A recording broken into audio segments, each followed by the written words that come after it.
Hello friends, welcome back to our channel. ഇത് നമ്മുടെ Goan ട്രിപ്പിൻ്റെ third പാർട്ടാണ്. ആദ്യത്തെ 2 പാർട്ട് കാണാത്തവർ കണ്ടു നോക്കണേ. ഇനി നമ്മുടെ ഗോവയിലെ 3-ാമത്തെ ദിവസമാണ്. ഇനി നമുക്ക് 3 പ്ലാൻസാണുള്ളത്. ഒന്ന്, റെയ്സ് മാഗോസ് ഫോർട്ടിൽ പോകണം. പിന്നെ ചപ്പോറ ഫോർട്ട് വിസിറ്റ് ചെയ്യണം. പിന്നെ ഇവിടെ ഒരു one of the famous restaurant ആയിട്ടുള്ള ഫിഷർമാൻസ് കൗവിൽ പോയി ഫുഡ് കഴിക്കണം.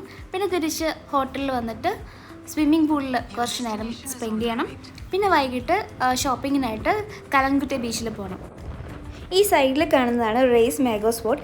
പക്ഷേ നമ്മുടെ പ്ലാൻ ചെറുതായിട്ടൊന്ന് പാളി. ഇന്നത്തെ ദിവസം ഗോവയിലെ ഫോർട്ടെല്ലാം അടച്ചിട്ടിരിക്കുകയാണ്, അതായത് അവധിയാണ്. പബ്ലിക് ഹോളിഡേയിൽ ഫോർട്ടുകളൊക്കെ അവധിയാണ്. അപ്പോൾ നമ്മുടെ കയ്യിൽ പ്ലാൻ ബി ഒന്നും തന്നെ ഇല്ലായിരുന്നു. പക്ഷേ ഈ മുന്നേ പോകുന്ന ഈ ചേട്ടനായിരുന്നു ദേവദൂതനെ പോലെ പുതിയൊരു വഴി കാണിച്ചു തന്നത്. അതായത് ഈ കാണുന്ന ബീച്ചാണ് കൊക്കോ ബീച്ച്. ഇവിടെ നമുക്ക് ഡോൾഫിൻ സൈറ്റ് സീയിങ് ഉണ്ട്. പിന്നെ നമ്മൾ ഇന്നലെ കണ്ട കുറേ കാഴ്ചകളുണ്ടല്ലോ, Aguada fort, Aguada jail museum ഒക്കെ കടലിൽ കൂടെ പോയിട്ട് കാണാം. ഇവിടുന്ന് നമ്മൾ ആദ്യം ടിക്കറ്റ് എടുത്തു. 2 പേർക്കും കൂടി ബോട്ടിങ്ങിന് വേണ്ടിയിട്ട് 800 രൂപയാണ് ആയത്. ശരിക്കും കൊക്കോ ബീച്ചിൽ നിന്നൊന്നും നമ്മൾ കേട്ടിട്ടുണ്ടായിരുന്നില്ല. പക്ഷേ ഇത് തികച്ചും അപ്രതീക്ഷിതമായിട്ട് വന്നു ചേർന്ന ഒരു പ്ലാനാണ്. പക്ഷെ അത് വളരെ മനോഹരമായിരുന്നു. ഈ കാണുന്ന ബോട്ടിലാണ് നമ്മൾ ഡോൾഫിനെ കാണാൻ പോയത്. അവർ പറഞ്ഞത് ഡോൾഫിനെ കാണാൻ ഭാഗ്യമുണ്ടെങ്കിൽ കാണാൻ പറ്റും എന്നൊക്കെയാണ്. പക്ഷെ എന്തായാലും ഞങ്ങൾക്ക് കാണാൻ പറ്റി. എവിടെയെങ്കിലും ദൂരെ ഇതിങ്ങനെ പോകുന്ന കാണുമ്പോൾ അതിനെ ചേസ് ചെയ്ത് അതിൻ്റെ പുറകെ പോയി കാണുകയായിരുന്നു ഇവിടെയുള്ള ഓരോ ബോട്ടുകളും ചെയ്തുകൊണ്ടിരുന്നത്. എന്തായാലും ഇത് നല്ല രസമുള്ള കാഴ്ചയായിരുന്നു. ഇത്ര അടുത്ത് ഡോൾഫിനെ കാണാൻ പറ്റുന്നത്. അത് പെയറായിട്ടാണ് മൂവ് ചെയ്യുന്നത്. ഡോൾഫിൻസ് ഇങ്ങനെ പൊങ്ങി വരുന്നത് കാണുമ്പോൾ ബോട്ടിലുണ്ടായിരുന്നവർക്കൊക്കെ വലിയ ആവേശമായിരുന്നു. അതിനെല്ലാം കണ്ടു കഴിഞ്ഞിട്ട് നമ്മൾ ബോട്ട് കുറച്ചും കൂടി മുന്നോട്ട് നീങ്ങി. പിന്നെ ഇവിടുത്തെ ചരിത്ര കഥകളും കാര്യങ്ങളും ഒക്കെ ബോട്ട് ഓടിച്ചുകൊണ്ടിരുന്ന ആൾ പറയുന്നുണ്ടായിരുന്നു. ഈ പക്ഷികൾ ഇവിടെ എന്താ ഇങ്ങനെ കൂട്ടമായി പറക്കുന്നതെന്നറിയാമോ? മുന്നേ പോകുന്ന ബോട്ടിൽ നിന്ന് ഇതിനുള്ള ഭക്ഷണം അവരറിഞ്ഞു കൊടുക്കുന്നുണ്ടായിരുന്നു. അത് ക്യാച്ച് ചെയ്യാനായിട്ടുള്ള ആവേശമായിരുന്നു ഈ സീകളിന്. നമ്മൾ വിചാരിച്ച സ്ഥലത്ത് പോകാൻ പറ്റാതെ നിന്നപ്പോൾ എന്ത് ചെയ്യും മല്ലയ്യ എന്ന് ആലോചിച്ച് നിൽക്കുമ്പോഴാണ് ആ ഒരു ചേട്ടൻ വന്ന് നമുക്ക് കൊക്കോ ബീച്ചിലേക്ക് പോകാം, അവിടെ കുറച്ച് കാര്യങ്ങളുണ്ടെന്ന് പറഞ്ഞു തന്നത്.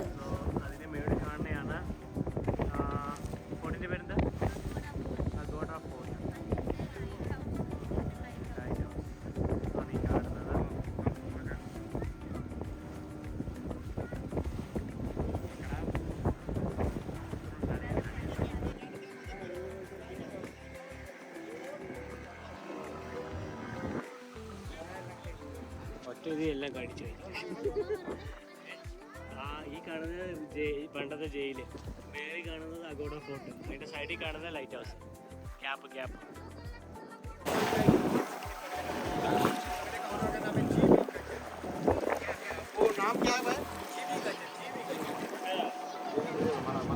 ഏതാ ബംഗ്ലാവ്, ഏതാ ഹിന്ദി സിനിമ ഇവിടെ ഷൂട്ട് ചെയ്തിട്ടുണ്ട്.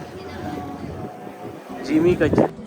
അങ്ങനെ കടലിലൂടെ കരയിലെ കാഴ്ചകളൊക്കെ കണ്ടിട്ട് ഞങ്ങൾ ലഞ്ച് കഴിക്കാനായിട്ട് ഫിഷർമാൻസ് കൗ എന്ന് പറയുന്ന റെസ്റ്റോറൻറ്റിൽ വന്നു. ഇവിടെയും കഴിഞ്ഞ വീഡിയോയിൽ തന്നെ കണ്ട പോലെ ഒരാളിരുന്ന് പാട്ട് പാടുന്നുണ്ടായിരുന്നു. ഇവിടുന്ന് ഞങ്ങൾ പ്രോൺസ് ബിരിയാണിയാണ് കഴിച്ചത്. ഗോവയിൽ ബീച്ചസ് കഴിഞ്ഞ് കഴിഞ്ഞാൽ പിന്നെ ഇൻട്രസ്റ്റിംഗ് ആയിട്ടുള്ളത് ഇവിടുത്തെ സീ ഫുഡ് തന്നെയാണ്. പക്ഷേ ആദ്യത്തെ ദിവസം എനിക്ക് ഇവിടുന്ന് കഴിച്ച ഫുഡ് ഒട്ടും ഇഷ്ടപ്പെട്ടിട്ടുണ്ടായിരുന്നില്ല. അത് ചിലപ്പോൾ ആ ഒരു റെസ്റ്റോറൻറ്റിൻ്റെ പ്രോബ്ലം ആണോ അല്ലെങ്കിൽ ഞാൻ കഴിച്ച ആ ഫുഡിൻ്റെ പ്രോബ്ലം ആണോ എന്ന് എനിക്കറിയില്ല. എന്തായാലും സീ ഫുഡ് ഇവിടുന്ന് കഴിച്ചാൽ അത് നല്ല ടേസ്റ്റിയാണ്. മെയിനായിട്ട് ഫിഷ് താലി അല്ലെങ്കിൽ ഇതുപോലത്തെ biryani items, fish biryani, prawns biryani, അതൊക്കെ നല്ല ടേസ്റ്റിയാണ്. നിങ്ങൾ ആരെങ്കിലും ഗോവൻ ഫുഡ് ട്രൈ ചെയ്തിട്ടുണ്ടെങ്കിൽ ഏത് ഡിഷാണ് ഇഷ്ടപ്പെട്ടതെന്ന് കമൻറ്റ് ചെയ്യണേ.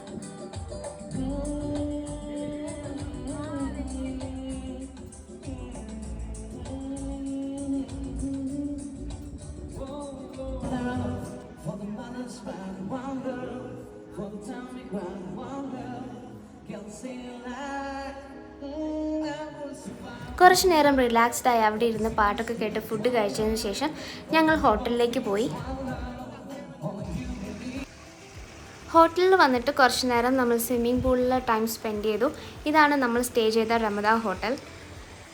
ഹോട്ടൽ സെലക്ട് ചെയ്യുമ്പോൾ എപ്പോഴും നോർത്ത് ഗോവയിലെ സ്ഥലങ്ങൾ വിസിറ്റ് ചെയ്യുന്ന സമയത്ത് നോർത്ത് ഗോവയിലൊരു ഹോട്ടൽ, സൗത്ത് ഗോവയിൽ വിസിറ്റ് ചെയ്യുന്ന സമയത്ത് അവിടെ വേറൊരു ഹോട്ടലിൽ സ്റ്റേ അറേഞ്ച് ചെയ്യുന്നതാണ് എപ്പോഴും നല്ലത്. വൈകിട്ട് കുറച്ച് ഷോപ്പിങ്ങിനായി നമ്മൾ കലൻകുട്ടി ബീച്ച് സൈഡിൽ വന്നു. ഇവിടെ പ്രൈസസ് കമ്പാരിറ്റീവ്ലി കുറവാണ്. നമ്മുടെ ഗോവൻ ട്രിപ്പിൻ്റെ ലാസ്റ്റ് ഡെസ്റ്റിനേഷൻ ആയിരുന്നു കേട്ടോ ഇത്. അങ്ങനെ ഇപ്പോഴത്തേക്ക് ഗോവയോട് വിട പറഞ്ഞുകൊണ്ട് നമ്മൾ പിറ്റേ ദിവസം രാവിലെ 5 മണിക്ക് തന്നെ എയർപോർട്ടിലേക്ക് പോകാൻ റെഡിയായിട്ട് നിൽക്കുവാണ്. ഇവിടുന്ന് ടാക്സിയിലാണ് നമ്മൾ എയർപോർട്ടിലേക്ക് പോയത്. കൃത്യം 5 മണിക്ക് തന്നെ നമ്മുടെ ടാക്സി എത്തിയിരുന്നു.